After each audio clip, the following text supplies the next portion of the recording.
Well, you've just been in South Dakota where you did the PBS special, coming down here to Clio. Yeah, we did a thing with Chris Cheddar and what's her name? And Cindy Rarick, or Cindy Fromm now, the LPGA. Yeah, and yeah. we raised $300,000, I guess. Charles Barkley was there. Yeah. Hey, you got here a week late. The Buick Open was last week right here. One of your good old country boys, Kenny Perry, burned up the course. Yeah, 25 under. Yeah, great. I hadn't even seen any TV. Yeah.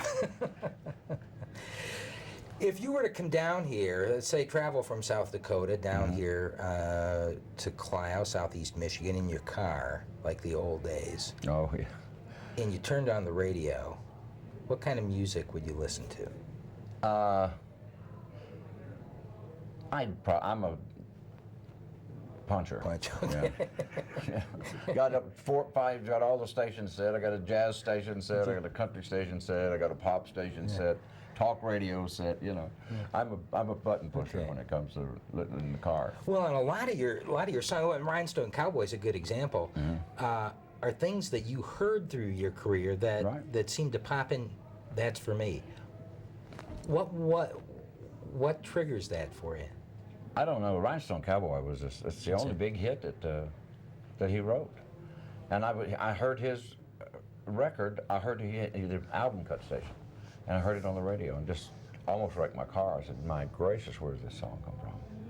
Went and got the album and learned it, and it went almost instantly to #1. Put country, pop, and rock. They only had the 3 charts then.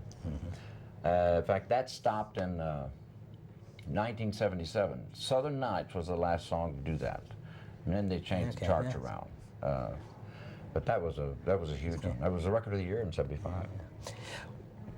One of the songs you do on the PBS special, and I think you may do tonight, is Conway Twitty's. Oh yeah. It's Only Make Believe.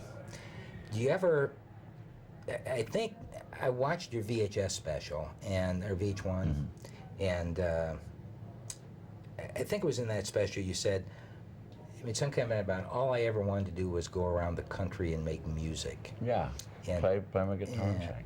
Do you ever, Conway Twitty's song, It's Only Make Believe, do you ever think back and think, all of this has been make-believe? I mean, the kind of move to the Smothers Brothers and boom, you're out there on television. It was definitely overnight. Given your background and the work you had to do to get where you were? Well, yeah, I'd been doing studio work. I moved out to California in 1960, and I went with Champs on the road. I had Tequilla. It was Seals and Crofts and but it was studio guys did the Help me out with that. There's an urban legend around here that you didn't play guitar on Tequilla. No, I didn't. I was after. I was in 1958, I think. And I went to California in 1960. Did you play the sax? No. Okay, guitar. Well, that takes care of that. We got a bunch of people here trying to tell me that, yeah. I played it enough to not really like it. I said, I played this song one too many times. Do you ever feel that way about your stuff? I mean, have you ever tried to go? One of the most disconcerting things to concert goers, I think, is to go hear someone like Glen Campbell, and then he does a concert with all new tunes that nobody's heard. Did you ever try to do that? No. I did TV specials. Yeah, sure. I did everything. Yeah. In fact, the BBC broke me worldwide because somebody at BBC caught one of the Good Time Hours. Bobby Gentry and I had an album out, and Bobby was over there doing specials in England. The Little Green Apples album? Yeah, Little Green Apples. And Honey. Oh, I love that song. I think they did. A Little Green Apple, what a great song that is. And I went over and did her special. And then the BBC, I did 4 more specials for the BBC. And wherever the BBC aired, which was all over, like in Japan and Hong Kong and Singapore and Asia. And it was very big. Well, we're very pleased, too, that you chose PBS. And one of the things in our pledge drives that we often talk about is that talented entertainers such as yourself choose PBS for a venue for this kind of music. I saw a couple of specials. What's the piano player's name? I saw him. I saw his. Jim Brickman. No, Yeah. he was an announcer, TV announcer, good-looking guy. I saw him on PBS special. He plays piano. Okay. Why can't I think of his name? I can't think of my own name sometimes. But and I thought it was very good. And I said, that's a great idea, you know, just to do a concert and tape it with a symphony. Because I had done the 3 days with the Hollywood Bowl Symphony. John Marcheri was the conductor, and he was just fabulous. And TJ, my piano player, he does a great job of arranging and conducting, you know.